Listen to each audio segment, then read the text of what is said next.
नमस्कार, देशोन्नतीमध्ये मी ऐश्वर्या शिंदे आपलं स्वागत करते। ऊर्जा विभागाने वीज निर्मिती आणि खर्च याबाबत योग्य नियोजन केले तर ग्राहकांना माफक दरात वीज वितरण करणे शक्य होणार आहे। सबसिडीसाठी लागणारे अनुदान लवकरात लवकर वितरित करावेत असे निर्देश मुख्यमंत्री देवेंद्र फडणवीस यांनी वित्त विभागाला दिले आहेत। विधान भवनात ऊर्जा विभागाच्या आढावा बैठकीत मुख्यमंत्री देवेंद्र फडणवीस बोलत होते। मुख्यमंत्री देवेंद्र फडणवीस म्हणाले की ऊर्जा विभागांतर्गत योजना राबवण्यासाठी वित्त विभागाकडे मागणी केलेल्या सविस्तर प्रस्तावातील सर्व बाबी तपासून घेऊन तातडीने आवश्यक निधी वित्त विभागाने वेळेत वितरित करावा।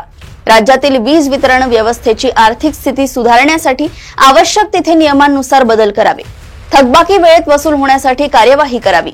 महावितरणाला मंजूर झालेला आर्थिक वर्षाचा निधी आणि तूट याची तफावत वाढू नये याची खबरदारी घेण्यात यावी।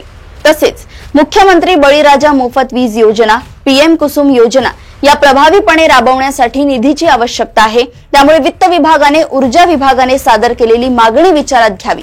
सर्वसामान्य वीज ग्राहकांना दिलासा मिळेल असे दर ठरवण्यासाठी योग्य त्या उपाययोजनाही करणे आवश्यक असल्याचं देवेंद्र फडणवीस म्हणाले।